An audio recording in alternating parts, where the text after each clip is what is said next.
Hi everybody, coming to you from Glen Park in sunny Southern California, and I wanted to do something different today. I wanted to get outside because today is a very special day. Today I finished editing my screenplay, so it's awesome because this thing was a beast. It still is a beast, okay? It is tedious, it's redundant, it is super technical, and I'm super clueless. I have no idea what I'm doing 99% of the time. But the 1% of the time, I feel like I'm getting it right.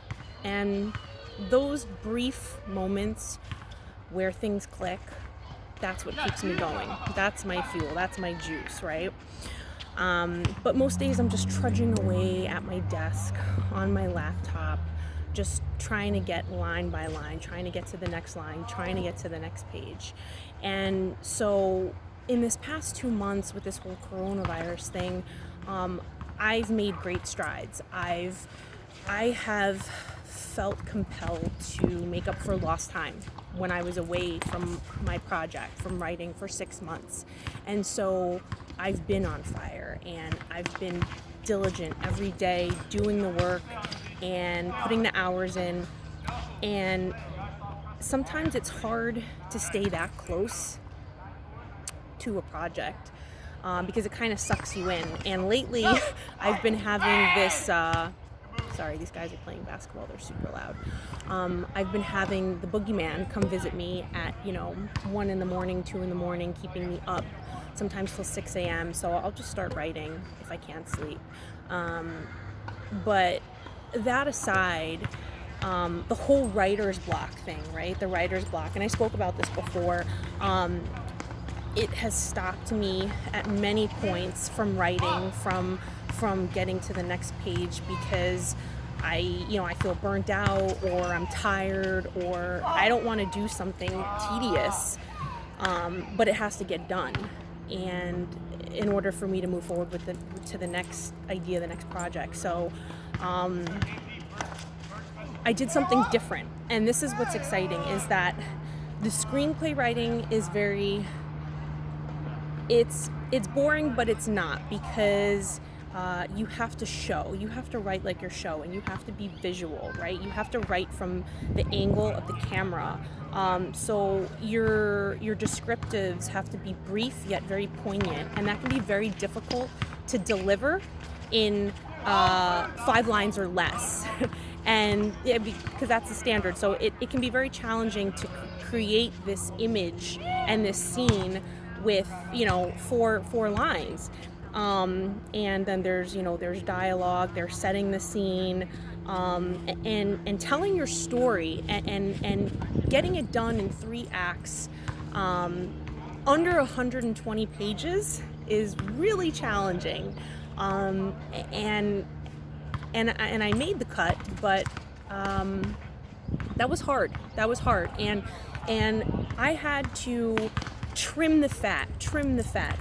I had to relentlessly attack and critique the work over and over again to get it as lean as possible. And I'm still not done, because even though it's completed, I want to go over that final draft one more time before I go ahead and submit it for copyright, because I think it could be better, right? And I want it to be better, but there comes a point where I've got to get it done, and I've got to get it off the table, and I've got to move on to the next idea before that idea dies, because it's been calling my name, and it's going to be lighthearted, it's going to be fun, it's going to be well under 50 pages, I hope. And so that's my short story. And so getting back to that about being in the grind and really struggling with getting past that writer's block and moving on to that next idea is doing something different than what you're doing. So for me, that was outlining my short story. I had this idea fly into my head about a month ago in the midst of this whole corona thing, and it's on fire, and it's consuming my mind, it's consuming my thoughts. I think about it at night, and it keeps me up.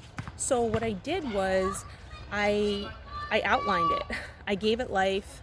I created my characters. I set out my plot points. I've got the scene. I've got the bones, the structure, which I'm happy about. So next is, fleshing it out. But what I want to get back to is that I needed to break that monotony when I'm writing my screenplay. I needed to break that monotony. And for me, and I'm going to reference her again and again because she is a friend in my head and I love her and she's an amazing writer. And I've spoken about her before, but her name is Elizabeth Gilbert. Again, this book, Big Magic, Creative Living Beyond Fear. And so she talks about a very interesting point that I want to highlight here. And she talks about referencing Albert Einstein's theory, which he called, or a tactic, which he called combinatory play. I don't know why I can't say combinatory. Combinatory? I don't know. I know how to spell it, but I don't know how to say it. So it's the act of opening up one mental channel by dabbling in another. She writes, this is why he would often play the violin when he was having difficulty solving a mathematical puzzle. After a few hours of sonatas, he could usually find the answer he needed. Part of the trick of combinatory play, that word again, I think, is that it quiets your ego and your fears by lowering the stakes. How cool is that? I had to share that with you guys because that's what I'm going through right now. That's what I'm trying to process. Quiet the ego. Quiet my ego and take the pressure off, lower the stakes. And that's hard to do when you've put so much of your blood, sweat, and tears into a project that you want to see succeed. So maybe I need to think about what's my definition of success and what do I see for myself being, or what is how do I define what is a successful writer? And you can write about many different things, all different types of styles. So that's pretty much what I'm trying to get to right now without going off on a whole other tangent and confusing you guys even more. So basically, yeah, that's where I'm at. Combinatory, I don't know, I can't say that word, but it's done. And that's awesome. And I'm happy that I conquered this beast and I got it off my plate and I can move on to the next step because there's a lot more work that I want to do. I'm just going to try and take it one day at a time. I'm going to try not to set the standard so high. I'm going to try not to set my expectations so high and just put one foot in front of the other. And there's a dog that's running around here. And get started with my short story before it's back to reality. So until then, everyone, keep moving forward, one foot in front of the other, and keep doing what you love. Bye, guys.